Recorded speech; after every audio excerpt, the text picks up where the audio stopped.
The rain came down heavy from the sky. The streets were dark, wet, and cold.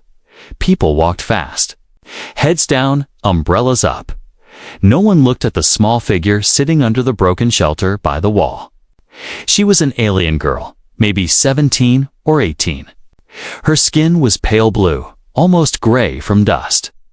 Her long silver hair was tied in a messy knot, covered with an old brown scarf. She had no shoes, just bandages on her feet, soaked with mud and blood in her small hand. She held 3 dirty dollar bills. She had saved them for days, hiding them under her sleeve. They were all she had left. No food, no place to stay. No one to trust. Her stomach growled, but she ignored it. What she needed most was not food. She needed a shower. She felt the dirt on her skin like chains. Heavy and cold, she hadn't bathed in weeks. Maybe more. Every place she went, people turned away. She stood up slowly, legs shaking. Then she walked barefoot across the street. She saw a small house with a soft yellow light in the window.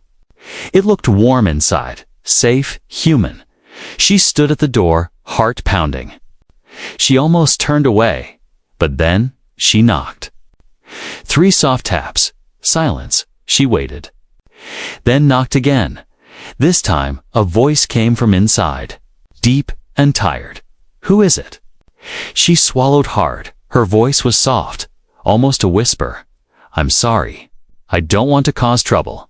I have $3. That's all I have. Can I please? Just take a shower." The door didn't open right away. Seconds felt like hours. Then the lock clicked, and the door opened halfway. A man stood there, maybe in his 30s, tall, with short dark hair, wearing an old hoodie. He looked at her wet, shaking, dirty, holding out $3 with both hands. He didn't say anything for a long moment. She kept her eyes low. Afraid to look into his, finally he spoke. "You want a shower?" She nodded, quickly. "Yes, sir. I'll leave after." "I promise." He looked behind her, checking if she was followed. Then looked back at her face, really looking this time. There was something in her eyes, fear, pain, hope. He opened the door a little wider. "Just 5 minutes," he said. That's it. Her eyes filled with tears. But she didn't cry, she just nodded, stepping inside slowly. She left the $3 on the small table by the door. Then followed him to a narrow hallway. "The bathroom is here," he pointed. "Towels in the cabinet, thank you," she whispered.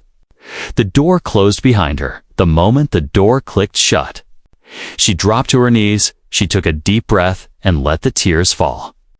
Not from sadness, but from relief. Just water-clean water felt like a gift from the stars. She turned the tap, and warm steam filled the room. She stepped into the water and let it wash her pain away. The dirt, the smell, the fear, it all melted. Her fingers shook as she touched her clean skin. She closed her eyes, whispering her thanks to the universe. Meanwhile, the man stood in his small kitchen. He watched the steam rise from under the bathroom door. He didn't know why he let her in. She could be dangerous or worse, but deep down, he knew no one with eyes like that was a threat. No one who asked just for a shower meant harm.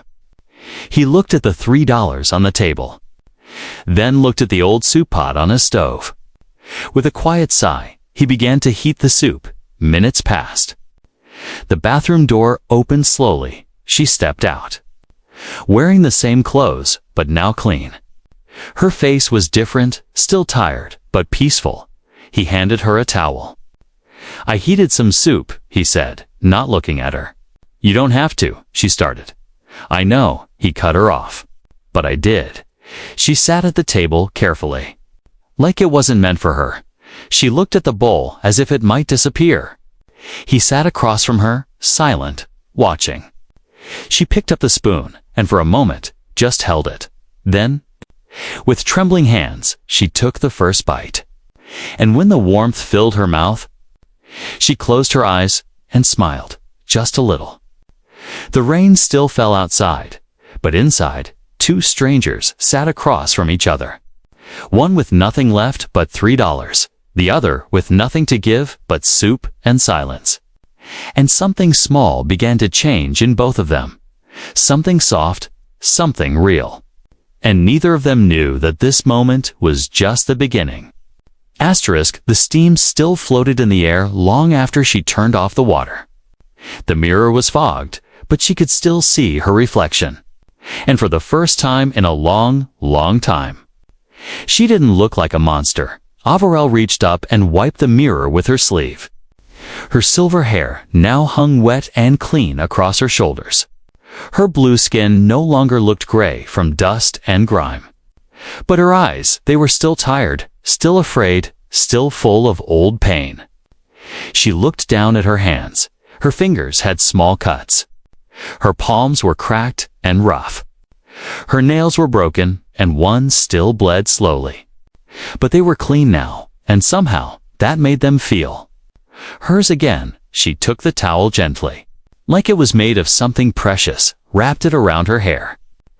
Then looked around the small bathroom. Everything was old but clean. The soap still had the shape of a square. The toothbrush in the cup looked used. But it was the kind of use that meant someone lived here, someone real. She didn't want to leave. She told herself not to feel that way. It was just a stranger's kindness. Nothing more. Still, her chest felt warm. Not just from the hot water, but from something she couldn't name. Out in the kitchen, the man stirred the soup again. He wasn't sure why he was doing this. He had already done more than most would. He told himself he was just being decent, but the truth was he had seen something in her eyes. Something too broken to ignore. He had seen that look once. In the mirror, years ago, during the colony riots. When he had lost everything except his own guilt, that look of a soul on the edge of giving up. It haunted him still, and now it lived in her face, too. The bathroom door opened slowly. Averell stepped out. Hands folded, shoulders low, she walked softly, as if the floor might break under her. He didn't say anything, just nodded toward the table. She sat down carefully, her eyes on the soup. Steam curled from the bowl. The smell made her stomach twist in hunger. But she didn't touch it yet. "I don't want to be a burden," she said. Voice barely above a whisper. "You're not," he replied. Keeping his eyes on the stove, "I'll leave right after this," she added quickly. "I just thank you. Eat first," he said, sitting down across from her. She picked up the spoon and brought it to her lips. The warmth hit her tongue like light. Her eyes closed, and she breathed in deeply. "This is good," she said softly. He gave a small nod, almost a smile. "It's just from a can," he replied. "Still," she said. "It tastes like kindness." They sat in silence after that. The only sound was the gentle clinking of the spoon and the occasional crackle of the rain outside. She finished every drop, wiping the edge of the bowl with her finger and licking it quickly when she thought he wasn't looking. He noticed, but said nothing, just pushed a small piece of bread toward her. She looked at it like it was gold, then took it with both hands. "Thank you," she said again. "You don't know what this means to me." He leaned back. Arms crossed. "What happened to you?" he asked quietly. She froze, the bread halfway to her mouth. She looked down, then slowly shook her head. "I was owned," she said, her voice shaking. "I ran away. Walked for days. No food, no one to help." She hesitated. Then added, "Some humans threw stones at me. One tried to trade me for tech scrap." He clenched his jaw, saying nothing. She continued. "I kept these $3 safe, I thought. Maybe someone kind would help, and someone did." He said softly. She looked up at him then, really looked. "You're the first human who didn't treat me like trash," she said. "I didn't expect that." "Well," he said, standing up. "You don't look like trash to me." Then he added, "You look like someone who needs rest." She blinked fast, trying to keep her tears from falling again. He opened the hallway door and pointed. "There's a couch in the living room." "Take the blanket." She stood slowly, unsure. "I can sleep on the floor," she offered. "No," he said firmly. "You're not sleeping on the floor. Not here." She walked past him gently, clutching the towel to her chest. As she lay on the couch and pulled the blanket over herself, she whispered one word. "Avarl," he turned from the hallway. "What?" "My name," she said, eyes already closing. "My name is Avarl." He gave a small nod. "Good night, Avarl," he said, then turned off the light, leaving only the sound of rain in the dark. Her lips curled into the smallest smile. She had a name again. And for the first time in years, she had a place to sleep without fear. Morning light slipped through the half-closed blinds.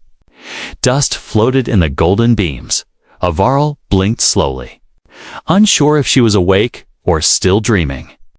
The blanket felt warm, the couch soft beneath her aching body. For a second, she forgot where she was. Then she smelled something food, warm and gentle. Her stomach growled before her mind caught up. She sat up quickly, pulling the blanket tighter. She was still in the human's home, still safe, in the kitchen. He stood by the stove, holding a spoon. He stirred a pot of soup again, same one as last night. But it smelled richer somehow. He heard her footsteps and turned slightly. "Morning," he said, voice low. "You hungry again?" She nodded slowly. "I can work for it," she said quickly. "Clean something, fix something, carry water." He raised a hand. Stopping her words, "No need," he said. "You ate too little last night. And you're still skin and bones." She sat down at the small table. Folding her hands in her lap, he placed the steaming bowl in front of her. The smell hit her like a wave. She breathed in deep, holding back tears. "You don't have to feed me," she whispered. "But I want to," he replied, sitting across from her. "That's different." She picked up the spoon and ate slowly. Like every bite was a gift. The soup wasn't just warm, was filled with vegetables. Soft bread soaked inside, even bits of protein. She chewed slowly.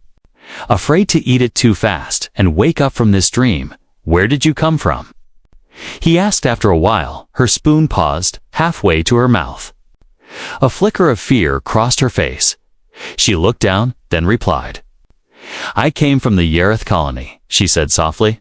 It was peaceful, green, full of fruit trees. She gave a weak smile. "We used to sing by the rivers, my sister and I." He listened quietly. Letting her speak, she kept going, as if the soup unlocked the words trapped inside her. Then one day, fire fell from the sky. Ships covered the sun. And everything turned red. Her voice cracked. "My parents told us to run." "They never caught up," he frowned. "Slavers?" She nodded, tears welling. "I was taken, put in a cage, sold again and again. Traded like a broken tool." She wiped her eyes. "I ran 3 weeks ago. Escaped when one of them passed out drunk." Her hand reached up to her neck. "There used to be a collar here," she said. "They tracked me with it. Shocked me if I spoke." He clenched his fists, but stayed silent. She whispered. "I broke it with a rock, then walked barefoot. With nothing but $3 I found near a trash can." The table fell silent. The only sound was her soft breathing and the clink of her spoon. She finished the last bit of soup and pushed the bowl forward gently. "Thank you again," she said. "No one has ever treated me like a person since." Since that day, he leaned back in his chair. Arms folded. "You are a person," he said firmly. She looked at him with wide, tired eyes. "You don't know how rare it is to hear that," she replied. "What's your plan?" He asked gently. She shook her head. "I don't have one," she admitted. "I thought I'd keep walking until I found somewhere to disappear." He sighed. Looking at the window, the rain had stopped. But the clouds still hung heavy. "You can't just walk forever," he said. She shrugged. "It's better than being caught." He stood up and walked to the sink. "Rinsing the bowls, you can stay a little longer," he said over his shoulder. She blinked. "What?" "You heard me," he replied. "One night won't fix years of hell. But maybe a few days might help." She didn't move. Didn't speak, just sat frozen. Her throat tightened as her eyes filled again. Finally, she whispered, "Why?" He turned around, leaning on the counter. "Because someone should have helped you long ago," he said.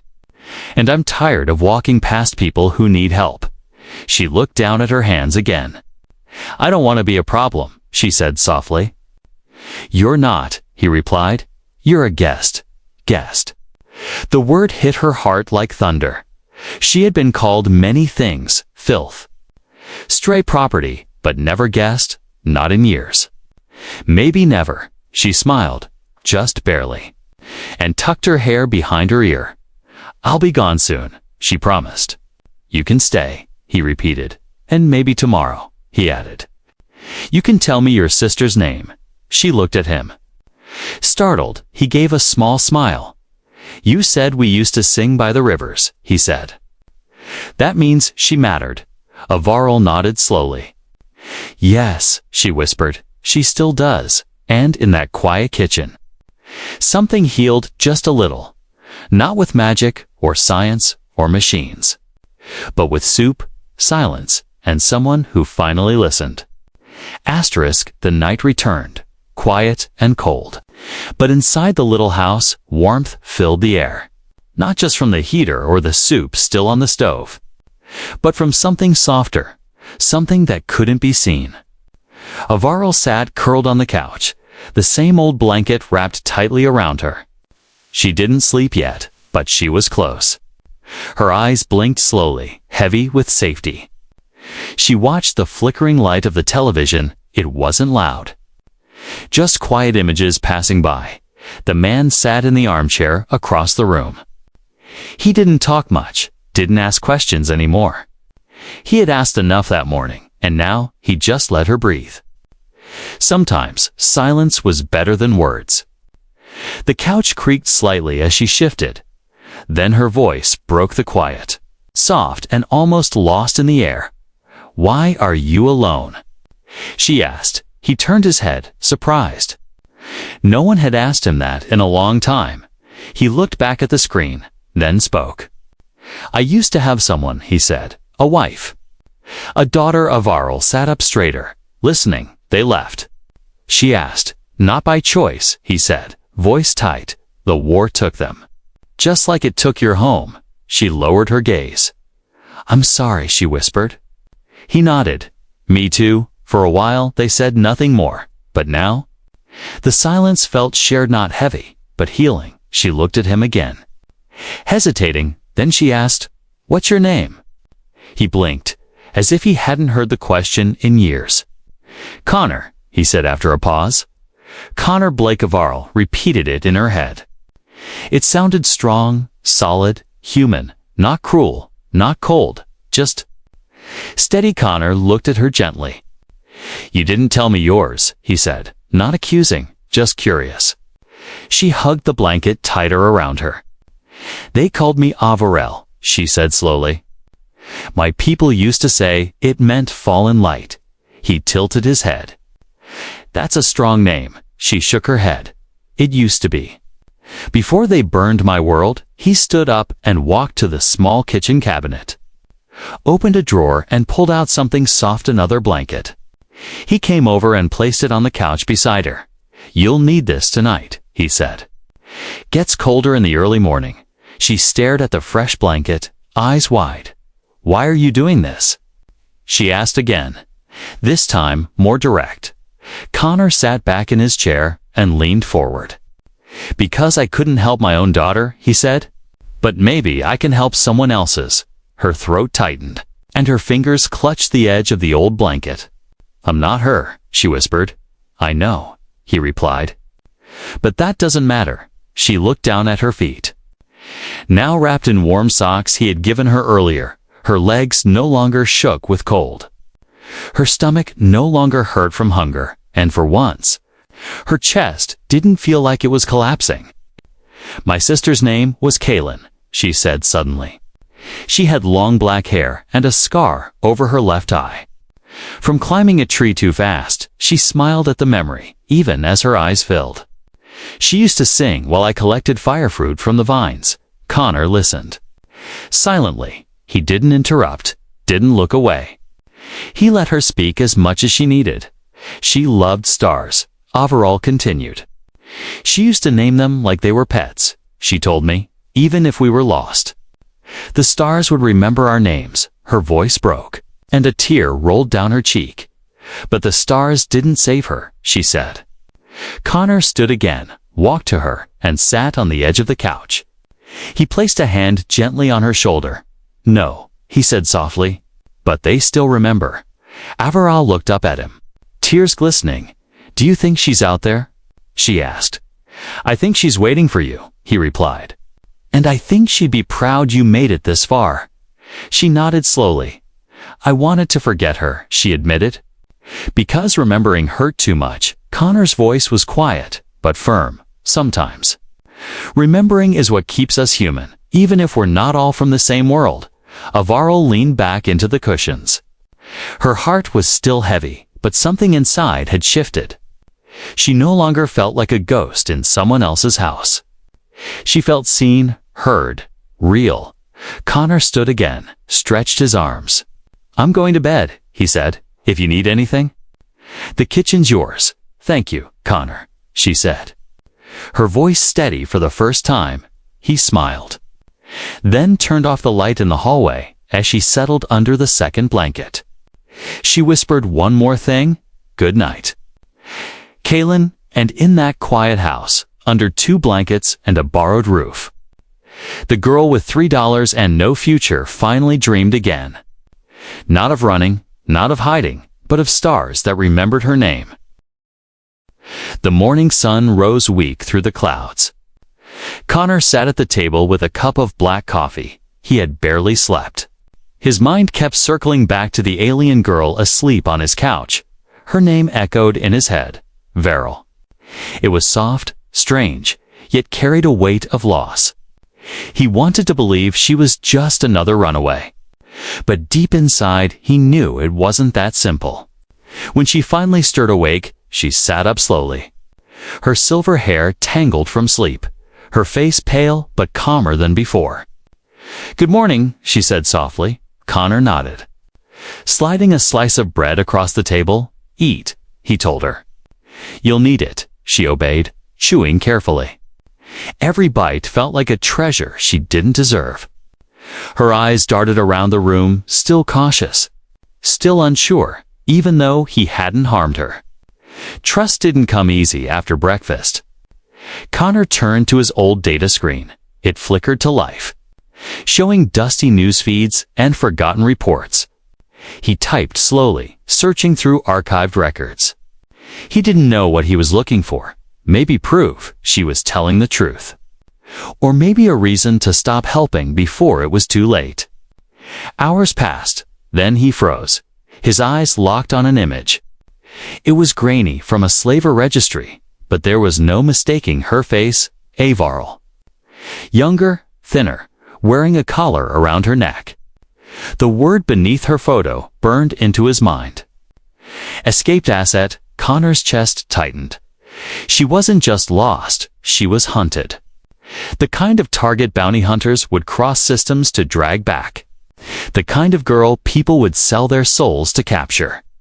He looked toward the couch. Averil was sitting there, quietly fixing the edge of the blanket with her thin fingers. She looked so small, so fragile, and yet, danger followed her like a shadow. Is something wrong? She asked, noticing his stare. Connor hesitated. Part of him wanted to hide the truth.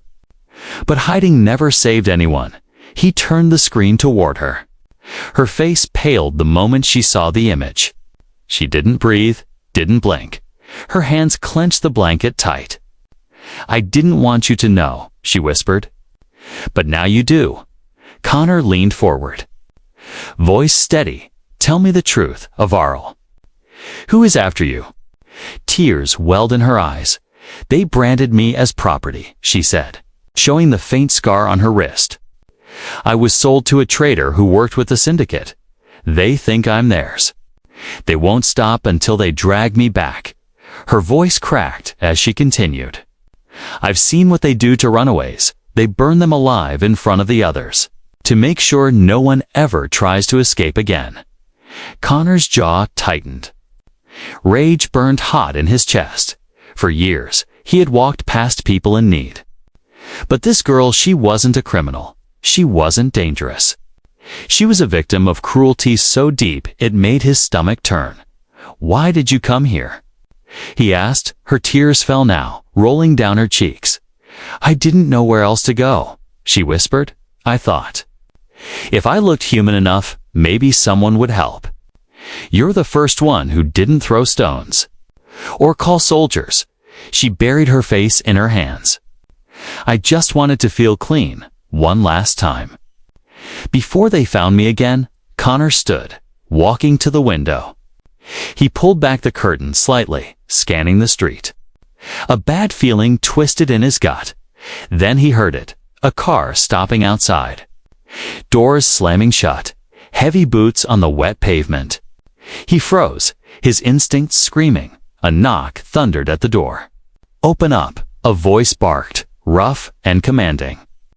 We're here for inspection, routine check. Avaral's head snapped up. Her face pale. No, she whispered, trembling. They found me. Connor turned to her. His eyes sharp. Stay quiet, he hissed. He grabbed her hand without thinking, pulling her toward the back hallway. The knock came again, louder this time. Open the door, citizen. Now Avaral's heart raced. Her breath came fast. Her entire body shook like a leaf. They'll kill me, she whispered. No, Connor said firmly. Not while I'm here. He pulled open the old storage closet at the end of the hall. Inside was a hidden latch, one he hadn't touched in years. He yanked it open, revealing a crawl space that led beneath the floor. Get in, he ordered.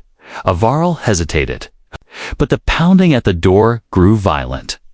She slipped inside, tears falling silently. Connor shut the hatch just as the front door burst open. Two men in dark coats stepped inside, scanners buzzing in their hands. One sneered. Where is she? Connor stood tall, calm. Where is who? He asked, his voice like stone. The taller man smirked. Don't play dumb. We tracked her signal to this very block. Connor's fists clenched behind his back. His heart pounded, but his voice stayed level. You think I'd hide an escaped asset in my house? He said coldly, search if you want. You won't find anything. The men exchanged a look, then split up, scanning each room. Under the floor, Avaral held her breath. Her body trembled in the dark. She pressed her hand over her mouth, praying they wouldn't hear her heart.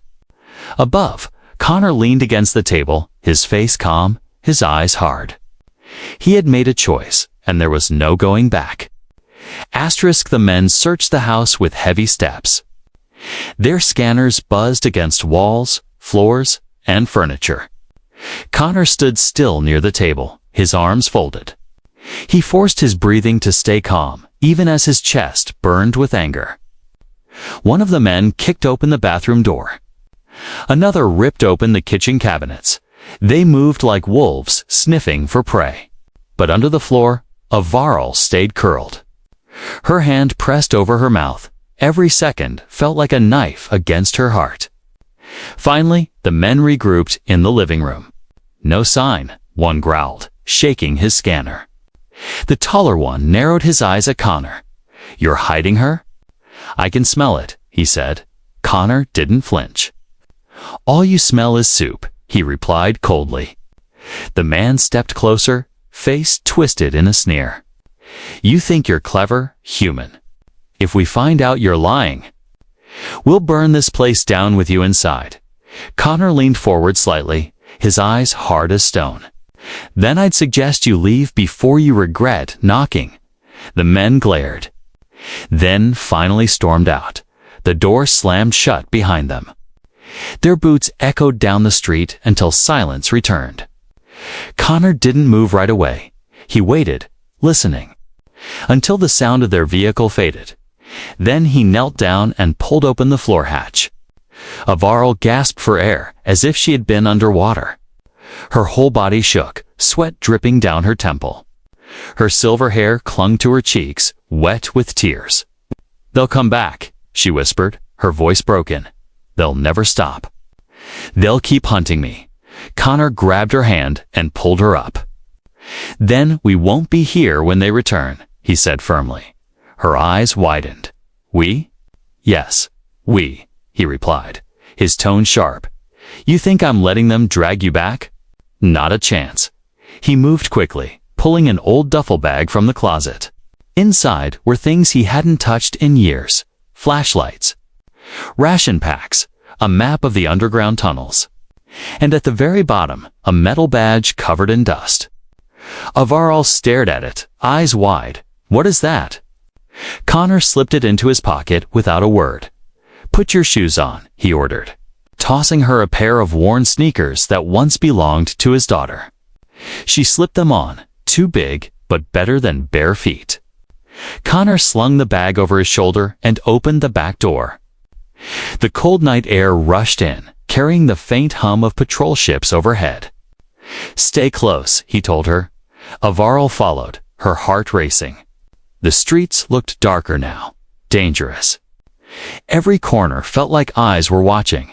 They moved fast through alleys, past broken fences and rusted dumpsters. Rain still dripped from the rooftops. The world smelled of metal, smoke, and fear. At one point, Avaril stumbled. Connor caught her arm before she fell. "Careful," he whispered. She nodded, clutching the blanket still wrapped around her shoulders. "I'm slowing you down," she said weakly. He shook his head. "No, you're surviving. That's what matters." They reached an old service tunnel near the junkyard. Connor pried open the rusted grate and waved her inside. The air was damp and smelled of mold. But it was dark, hidden, safe as they walked. Their footsteps echoed on the wet stone. Avaril spoke quietly, her voice trembling. "Why are you doing this for me?" Connor glanced back, his eyes sharp in the dim light. "Because I made a promise once," he said. "A promise I couldn't keep. I won't fail again." She didn't understand fully, but she saw the pain in his eyes, so she said nothing more. She only followed step after step, her trust growing heavier with each breath. They stopped in a hollow space beneath the city. Broken pipes dripped water into a shallow pool. Connor set down the duffel and handed her a ration pack. "Eat," he said simply. She shook her head. "I'm not hungry." "Yes, you are," he replied, placing it in her hands. "Eat now, because running takes strength." She obeyed. Chewing slowly, her hands still shook. But the food warmed her stomach.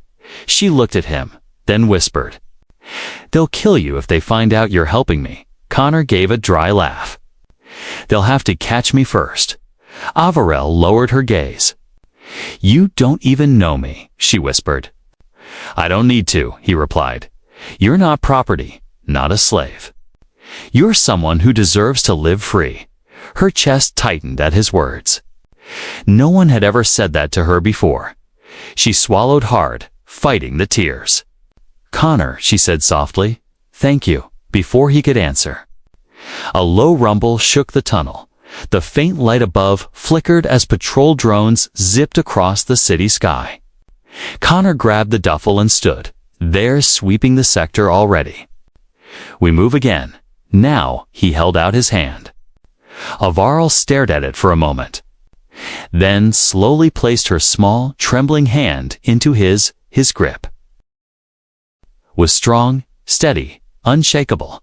"Run with me," he said, and together they moved deeper into the dark, to fugitives, one human, one alien, bound not by blood, not by law, but by a choice neither could take back. And somewhere far above them, the hunters circled, unaware that the hunted had just found something stronger than fear, hope.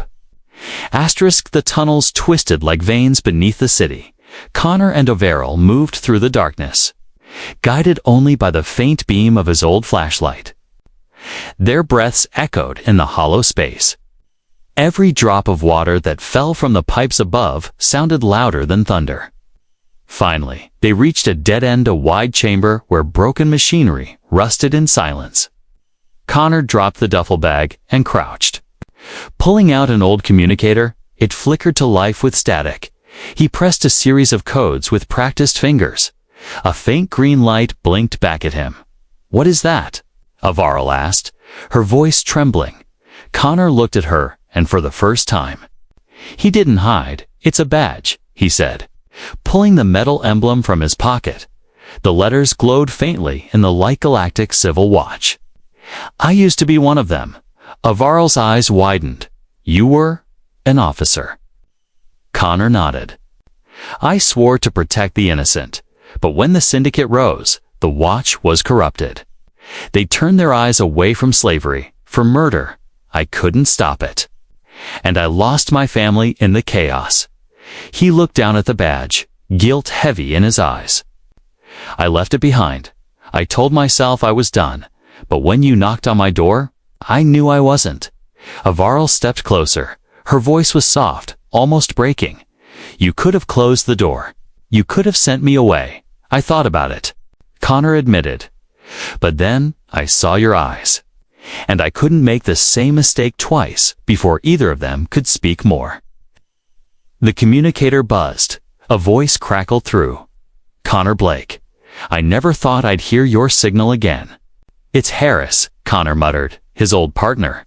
The voice continued, "You've been off the grid for years. Why now?" Connor glanced at Overall, then spoke firmly. "I have a refugee, a runaway from the syndicate.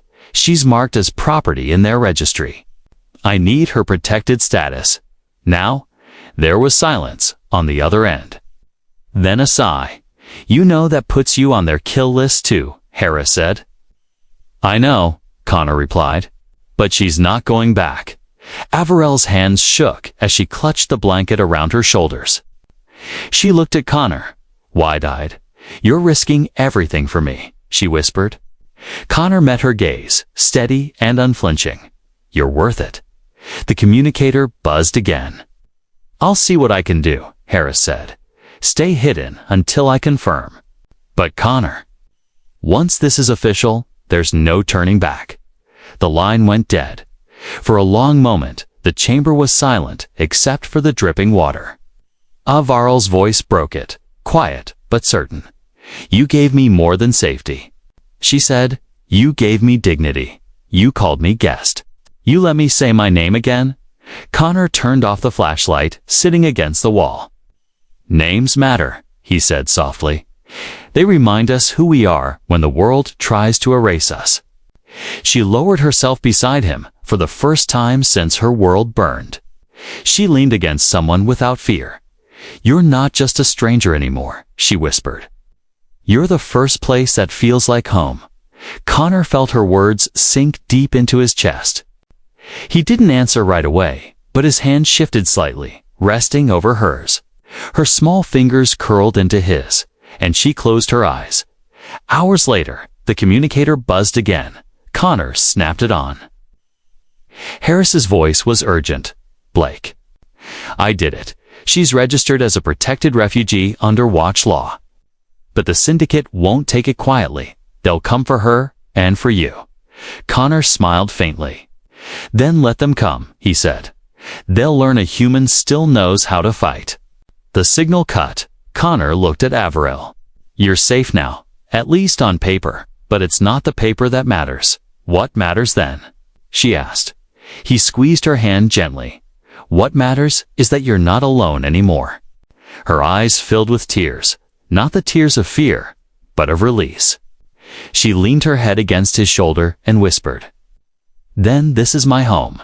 Not a place, not a city, but you, Connor. You are my home, and in that broken chamber beneath the city." Two souls who had lost everything found something new.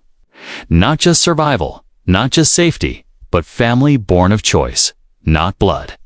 Hope born of kindness, not law. The world above still hunted. The syndicate still watched. But Avarl no longer felt like a ghost.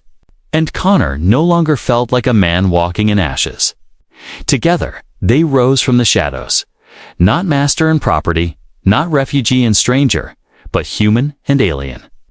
Two lives stitched together by one truth, that even in the darkest corners of the galaxy, one act of kindness could burn brighter than any star.